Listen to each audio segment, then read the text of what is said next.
We get out, I guess about 3 miles out of the town of Dachau, and we start smelling the worst stink you ever smelled in all your life. It was nauseating. Now, that's just, you know, I have smelled death. Death is nauseating in the first place, but the smell of it, the stench of it. But this was even stronger than that. And we couldn't figure out what was going on, what that stink was. And we got, the column stopped, and we looked out there, and there was boxcars, and they were lined up. I don't know how many, just hundreds and hundreds of boxcars lined up on, and then we see some bodies down on the sides of them. And we said, so my battery commander stops that part of the, right there, and he says, and he gives us details. I'm a sergeant, so he gives me about eight men, something like that. And we go through those, and he wants us to find out if there's anybody alive in those boxcars, because we see people dead down on the ground, you know. And some of the boxcars were open, some of them were closed. And some of them was these open type, you know, like a, and we see they were piled up with bodies. And the others were this type that had these doors on it, you know, regular boxcars. And we went in there and we broke it loose. They were, you know, the ones that were locked, they were chained with locks, and we just shot the locks off and opened it. And then the stink and the smell was something terrible. I mean, it just, what we did, we put on gas masks, which didn't help a whole lot, but it did help some. And we saw bodies piled up in there like cattle, just I mean, just one on top of the other. And I didn't know, you know, we didn't know they were dead and any live in there. They couldn't have been live, you know what I mean?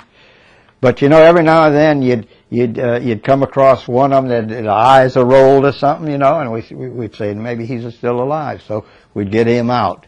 And in the process of it, we'd pick up one, you know, by the arms and the legs, and some of them were so decomposed that the arms would drop off or the legs would drop off on you.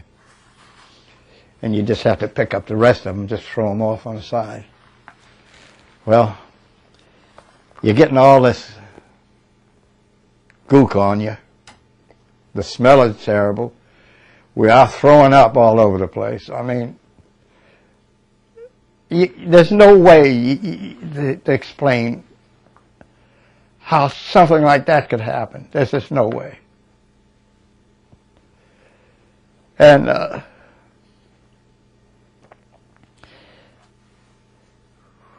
we got everybody we could out of there. I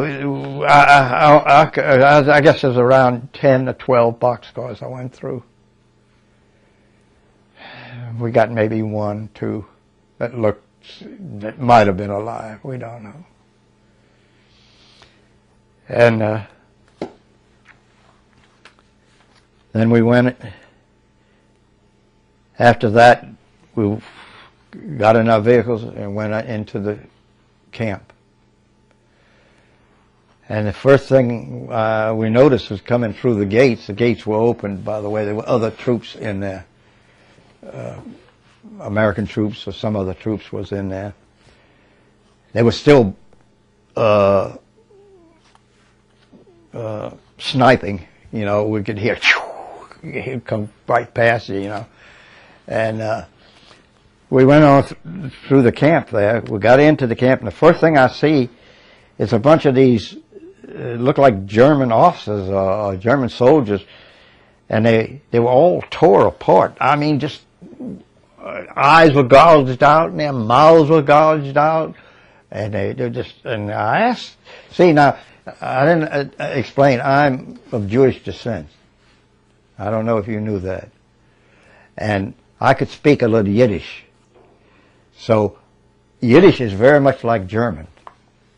Germans can understand Yiddish, and I can understand German. And I asked one of the inmates. Now, inmates there was some of them that were absolutely, they were sitting down, and they were more dead than alive. I mean, they were nothing but skin and bones. Their cheeks were just, I mean, you couldn't tell. Some of them were just like this here, you know. We didn't know if they were sleeping or dead or what. But we did get enough of them around to take us around. And we asked them about what these, and what had happened is, they said that when the inmates had got word that the Americans were on their way, they jumped these guards and literally tore them apart by hand. Now that's what I was told. And then we went on in. They took us to one of the barracks, and it's a one-story building, long, you know, and there was still people in there. There were inmates in there, and most of them were so weak they couldn't get out of the bed. The beds were just wood frames with, and no mattress. I couldn't see no mattress there, and they were piled one on top of the other. It looked like about 4 or 5 high. You know, one just enough room to crawl in, and they were sticking their heads out. And, you know, some of them were so weak they couldn't even move. And we went in, and I asked them. I says, you know, what are you sleeping on? And they said nothing. You know, nothing there. And we tried to feed them. They had no food or anything, and we tried to feed them. We had some of these C rations with us. You know, these cans of corned beef and stuff like that. And they couldn't eat it. Their stomachs were shrunk so bad they couldn't eat it. So we took water. We took 5-gallon cans of water off our vehicles, and we brought that water in there, and we mixed that C ration and made a soup out of it, and they couldn't hardly eat that.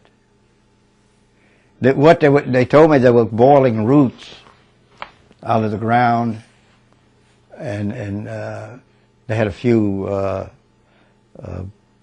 turnips that they'd got someplace, and were making soup out of that, and that's all they had to eat. And we left them. There was bins in there, and they had suitcases in one bin, and another bin they had. They had one of them that I didn't know what it was, and I asked them, and what they did, they saved the hair. They shaved all the hair off of them before they sent them into the furnaces, and they had that hair into containers, and big old containers there, and that's what it was. It was hair. And I found out later on they made mattresses out of that. And they had false teeth. They'd gouged if they had any gold, they'd gouge the gold out,